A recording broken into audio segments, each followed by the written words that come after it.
Hello guys, welcome back to my new vlog. जैसे कि आपने पिछले व्लॉग में देखा था कि छठ पूजा का पालन के सुबह में ब्लॉग को एंड की थी और ये हो रहा है 2-3 बजे का समय हो रहा है और मैं अभी कर रही हूँ पैकिंग क्योंकि मुझे निकलना है मेरे ससुराल। और यहाँ पे सभी लोग यहाँ पर पैकिंग ही मेरी करवा रहे थे क्योंकि पता है क्या हुआ, छठ पूजा का पारण के दिन है, इतना नींद आता है ना, इतना मतलब एक तो पूजा पाठ का हो ही जाता है इंसान को थकावट, उसके बाद ना आँख ही नहीं खुल रहा था मेरा। कैसे कैसे मैं उठी हूँ। उठने के बाद मुझे मायके जाना था तो मैं उसके लिए पैकिंग जो है स्टार्ट कर दी थी और मुझे बिल्कुल समझ में नहीं आ रहा था कि मैं क्या पैकिंग करूँ नहीं करूँ। तो बस मायके जा रही हूँ और बस एक दिन ही वहीं वहाँ भी रहना है। उसके बाद में फिर ससुराल आके नेक्स्ट डे मैं अररिया के लिए निकल जाऊँगी।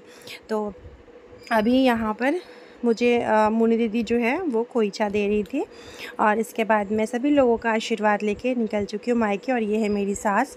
तो अभी हम लोग जब मैं जाऊँगी मायके और ज़्यादा दिन के लिए नहीं गई थी, सैटरडे के दिन मायके गई थी और संडे के रात में मैं मायके से चली आई थी। सॉरी फ्राइडे के दिन मायके गई थी शाम में और संडे को फ्राइडे के दिन शाम में गई थी और संडे को मैं रात को रिटर्न हो गई थी। तो मायके के लिए मैं निकल गई हूँ यहाँ से।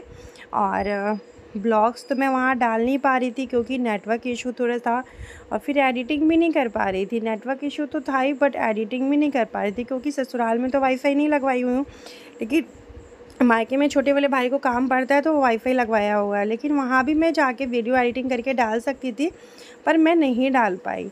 तो उसके बाद मैं आ चुकी हूँ मायके। पहुँच के सबसे पहले जो खोइचा मिलता है ना उसको पूजा वाले घर में रखते हैं भगवान जी का आशीर्वाद लेके। जैसे ही मैं पहुँची वैसे ही चाची जी लोग आ गई थी मुझसे मिलने के लिए। तो सभी लोग मिले थे और छठ पूजा सभी मेरी चाची दादी ये लोग सब की हुई थी।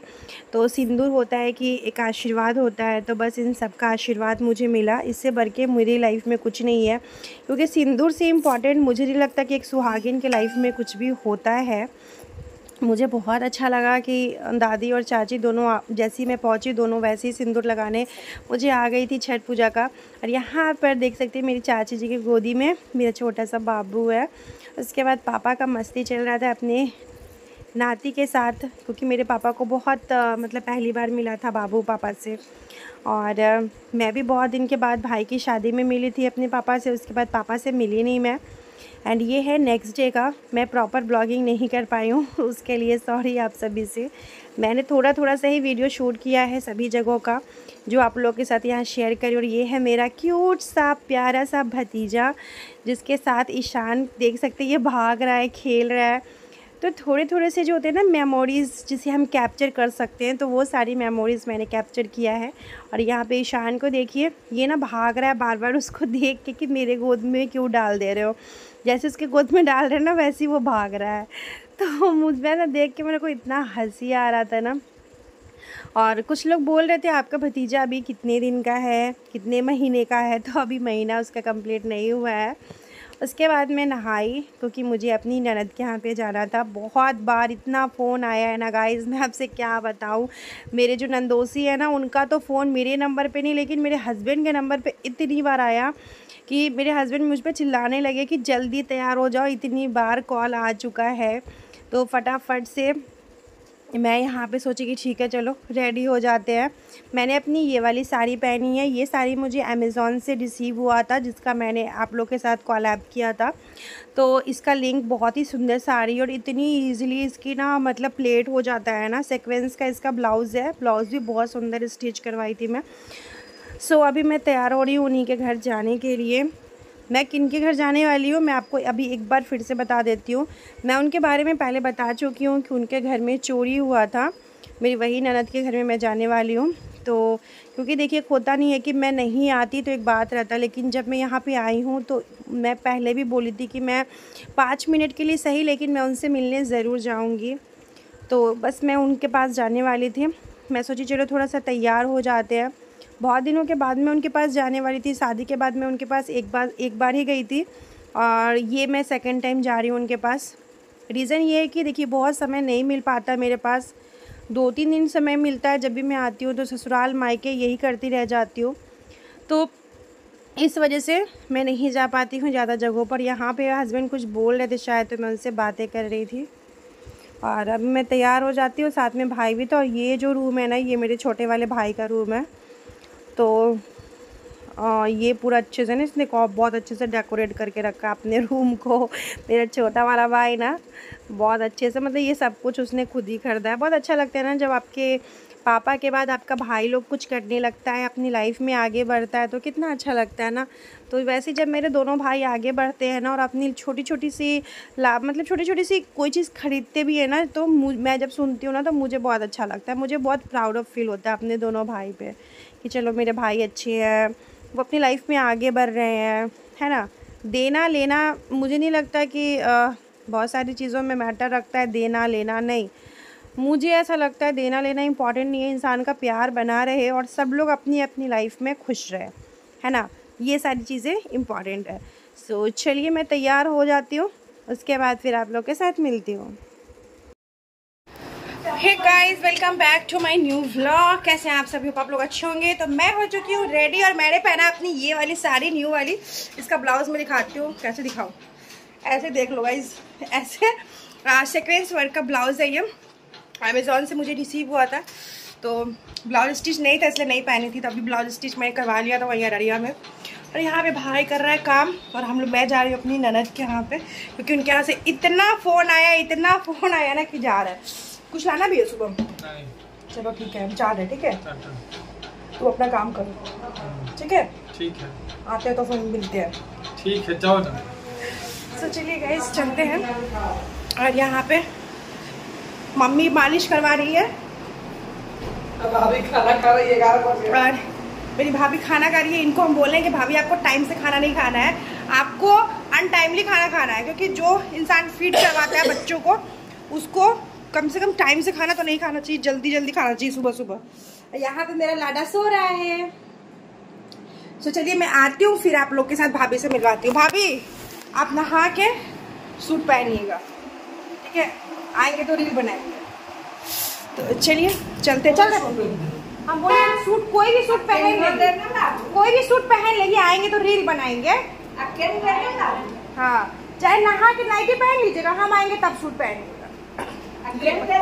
हाँ, वाह डिस्को, क्या बात है डिस्को। डिस्को का याद है, केन ले जाओ। मेरी ननद बोली है दूध के लिए, तो उनके पास ना बर्तन नहीं है, तो इसमें अटेगा ज्यादा। हाँ, ज्यादा इसमें अटेगा, तो हम केन ले रहे, तो वही डिस्को याद दिला रही है। क्या डिस्को? डिस्को को मेरे वीडियो में सब जानता है ना डिस्को?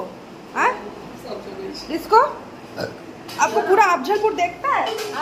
हाँ, तो चलिए गाइस चलते हैं। रास्ते में एक जगह पे रुक के मैं अपनी ननद के लिए फ़ोन देख रही थी, क्योंकि उनका ना फ़ोन भी चोरी हो गया था। जिस दिन उनके घर में चोरी हुआ था ना, तो फ़ोन भी चोरी हो गया था। तो इसीलिए मैं रास्ते से फ़ोन भी देख ली कि चलो उनके लिए एक फ़ोन ले लेते हैं। उनके पास छोटा वाला फ़ोन था, मेरा भाई जाके दिया था, जो बटन वाला फ़ोन आता है ना, वो बटन वाला फ़ोन था। तो अभी मैं उनके लिए एक फ़ोन ले ली कि उनको ईज़ी रहेगा वीडियो कॉल बात करना या यूट्यूब देखना या कुछ भी। फ़ोन तो ज़रूरत का चीज़ है ही, तो मैंने उनके लिए फ़ोन लिया। उसके बाद निकल गया उनके घर की तरफ में। मेरे मायके से इनका घर का डिस्टेंस ज़्यादा नहीं है, बहुत कम है। तो आई थिंक मुझे लगता है 10 से 12 मिनट में हम लोग पहुंच गए थे, बहुत ज़्यादा टाइम नहीं लगा था। और उनके यहाँ जाने के बाद वो इतनी खुश हुई ना गाइस कि मैं आपसे क्या बताऊँ, बहुत खुश हुई। मैं उनके पुराने घर भी दिखाऊंगी और उनका नया घर बन रहा है वो भी दिखाऊंगी। तो गाइस हम पहुँच गए अपनी ननद के घर पे। तो दीदी का ये घर बन रहा है, अभी नया घर बन रहा है ये वाला दीदी का। अभी बस ढलाई बाकी है, बाकी पूरा घर जो है दीदी का ऐसा है। ये वाला पूजा वाला रूम है, और यहाँ पे कुछ कपड़े डाली हुई है दीदी। ये भी रूम ही है ना? हाँ अच्छा। और ये इधर है किचन, 4-5 रूम है, ऐसे किचन है। और इधर छत पे जाने के लिए सीढ़ी है। अभी छत ढलाया नहीं है, अभी छत ढलाना बाकी है। तो ये नया घर।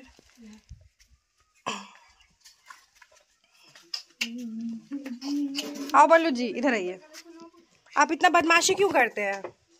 बताइए, बदमाशी क्यों करते हैं आप? बदमाशी करते हैं आप? सोना नहीं करते हैं, करते हैं आप बदमाशी क्यों करते हो? सब लोग बोलता है बहुत बदमाश हो गया, सही बात है क्या ये? हाँ, और आप सुनिए, आपके घर में चोरी कैसे हो गया था बताइए तो, सबको बताइए तो, सब लोग जानना चाहते हैं कि आपके घर में चोरी कैसे हुआ था, बताइए। यहाँ बैठते हैं, बताइए, इधर आइए, यहाँ बैठते हैं हम दोनों सीढ़ी पर, ठीक है? चलिए बैठिए। अब बताइए आपके घर में चोरी कैसे हुआ था? मेरा फोन पकड़िए, बिना फोन गिर जाएगा। हाँ, अब बताइए आपके घर में चोरी कैसे हुआ? हम सुतल थे, हम चोर आए। अब बस यहाँ देख के बोलिए ना, कैमरा में देख के बोलिए ना। हाँ, वो चोर था, बस वो अंदर घुस गया, वो अटैची और श्रृंगार बॉक्स उठा लिया, बस ये हॉल में आया, बस सारा फोड़ फाड़ के पैसा उसा ले जाके मम्मी के हार ले गया, मोबाइल ले गया। मम्मी का हार भी ले गया? अच्छा। आज फिर आज सुबह उठे थे तो पता चला अच्छी सारा घर में चोरी हो गया, सारा चीज चोरी हो गया। कहीं इस चोर का भी क्या दिमाग था, कैसे घर में चोरी किया जिसका सिचुएशन खुद ही एकदम खराब है, वैसे घर में चोरी किया। सारा बढ़ रहा था, देख फोन तक चोरी करके ले गया कि कोई इंसान अगर इमरजेंसी कुछ हो गया, जैसे चोरी हो गया, तो उनके पास फोन भी नहीं था कि किसी से फोन पे बात कर पाए, बोल पाए कि उनके साथ हुआ क्या है। ऐसे ऐसे लोग दुनिया में हैं, पता नहीं भगवान ऐसे ऐसे लोग को दुनिया में भेजते ही क्यों है। चलिए कोई बात नहीं, जो जाना था चला गया, है ना, है कि नहीं? तो फिर आप उठे तो आप देखे कि सब चीज चोरी हो गया। मम्मी उठी तो मोबाइल खोज रही थी ना, फिर हमने सबके पूछ रहे थे मोबाइल कहाँ है, तो ना फिर दीदी बता रहे थे अथी ये गोरथा था ना बोगा के, तो हम न रख दिए इतना। फिर ना मम्मी ना अथी से श्रृंगार बॉक्स देखी तो ना सारा गाड़ी था, गेट और सारा खुला था, दोनों किचन वाला और घर वाला। ऐसे ऐसे दुनिया में लोग क्यों हैं भाई? भाई ये सोचते हैं जिसका सिचुएशन खुद ही ठीक नहीं है, उनका पुराना वाला घर है, क्या घर का सिचुएशन है गाइज, मैं वो क्या बताऊँ। उनका पुराना वाला घर अभी नया घर बन रहा है, बट सच में समय लगता है। चलिए दीदी खाना बना रही है तो हम लोग थोड़ी देर में खाएंगे। खाना पीना आया वो बहुत देर हो गया था, बट सोचे थोड़ा सा दीदी का घर थोड़ा सा दिखाते हैं आप लोग को, फिर ढलाई हो जाएगा अच्छे से, फिर और दिखाएंगे आप लोगों को, है ना। और सबको बाय बोल दीजिए, तो बाय बोलिए, ऐसे बोलिए बाय बाय। उसके बाद हम लोग आ गए थे यहाँ पे मटन बनाने के लिए। तो चूल्हे का मटन का टेस्ट बहुत ज़्यादा अच्छा होता है, मुझे बहुत अच्छा लगता है चूल्हे का खाना खाना। नॉन वेज ही नहीं, मुझे वेज खाना भी चूल्हे का बहुत ज़्यादा पसंद है, बहुत ज़्यादा। और मैं आपसे सच बताऊँ तो मुझे मिट्टी के चूल्हा पे मैं शादी से पहले तो खाना कभी नहीं बनाई हूँ। वही पूजा पाठ होता था छठ पूजा का तो मायके में बनाती थी, लेकिन शादी के बाद मैंने बहुत बार ऐसा हुआ है कि चूल्हे पे खाना बनाया है, मिट्टी के चूल्हे पे। और अब तो मुझे बहुत अच्छा लगता है मिट्टी के चूल्हे पे खाना बनाना, क्योंकि टेस्ट ही इतना टेस्टी बनता ना। कोई भी खाना आप मिट्टी के चूल्हे पे बनाओ, दाल बनाओ, चावल बनाओ, सब्जी बनाओ, नॉनवेज में मटन बनाओ, मछली बनाओ, कुछ भी बनाओ, बहुत ज़्यादा टेस्टी बनता है। और मुझे इतना टेस्टी लगा था ना, क्या मैं आपसे क्या बताऊँ। तो मेरा भी ऐसा मन करता है कि मैं भी जहाँ पे रहूँ ना अररिया में, तो मैं भी अपने घर पे चूल्हा ऐसे बना के रखूँ, मुझे बहुत मन करता है। लेकिन वही ये सारी चीज़ें आपके हाथ में नहीं होती है। बट मेरा ये फेवरेट है, शादी से पहले तो फेवरेट नहीं था, सच बता रही हूँ। लेकिन शादी के बाद कुछ चीज़ें ऐसी होती है, जब आपको उसकी इम्पोर्टेंस पता चलता है ना, तो फिर वो आपके लिए बहुत अच्छा लगता है। तो वही चीज़ है, ये मिट्टी का चूल्हा भी ना मेरा फेवरेट हो चुका है, मुझे इस पे खाना बनाना बहुत पसंद आ चुका है, बहुत पसंद है। मैं पहले भी आप लोग को बता चुकी हूँ कि मुझे मिट्टी के चूल्हे पे खाना बनाना बहुत पसंद है। सो अभी मैं यहाँ पे मटन बनाने की तैयारी कर रही थी, दीदी सब कुछ काट के रखी हुई थी। मैं उनको बोली कि आप तो अपने हाथ का खाती ही हो हमेशा, है ना, मैं आपको बना के खिलाती हूँ इस बार। तो बस वही मैं लग गई थी बनाने के लिए। मैं उनको बोली कि आप हमेशा अपने हाथ का बना के खाती होंगी, लेकिन इस बार मैं खिलाती हूँ, क्योंकि गाइस मेरे घर में भी सब लोग कहते हैं, मेरे ससुराल में भी मेरे ससुर जी कहते हैं कि मैं मटन बहुत अच्छा बनाती हूँ। तो इस वजह से मैं जहाँ भी जाती हूँ तो मुझे ऐसा लगता है कि मैं खुद बना के सबको खिलाऊँ। तो बस वही सारी चीज़ें थी। और यहाँ पे बाबू लोग बहुत परेशान कर रहा था, और ये लड़का तो इतना परेशान किया नहीं इस बार कि मैं आपसे क्या बताऊँ, बहुत परेशान किया है। तो बस यहाँ पे मटन बनाने की तैयारी हम लोग कर रह चुके थे। उसके बाद मैंने ज़्यादा कुछ वीडियो शूट नहीं किया। फिर हम लोग 2-3 घंटे रुके थे।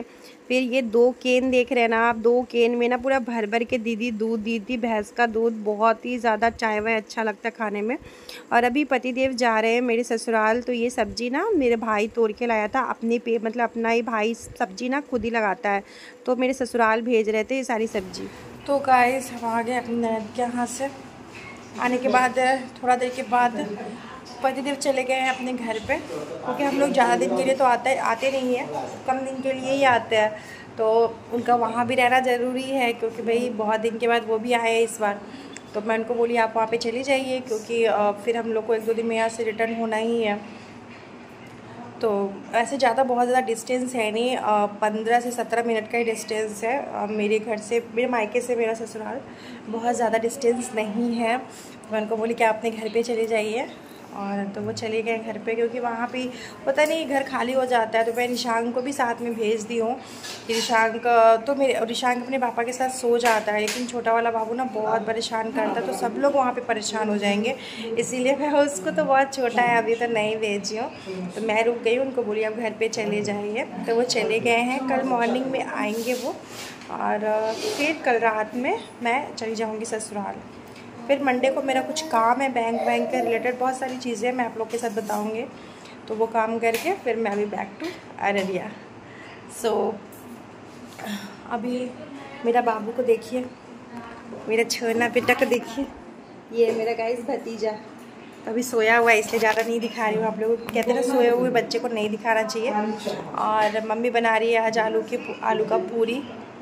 तो चलिए, भाभी का फ़ोन आया तो बात कर रही है वो, बस मुझे ब्लॉग स्टार्ट कर लेती हूँ। मैरीगोल्ड बिस्कुट दीजिएगा उसको। और भाई काम कर रहा है। मैं इतना थक गई हूँ ना कि मेरा हिम्मत, मैं अररिया जाके ना सो जाने वाली हूँ।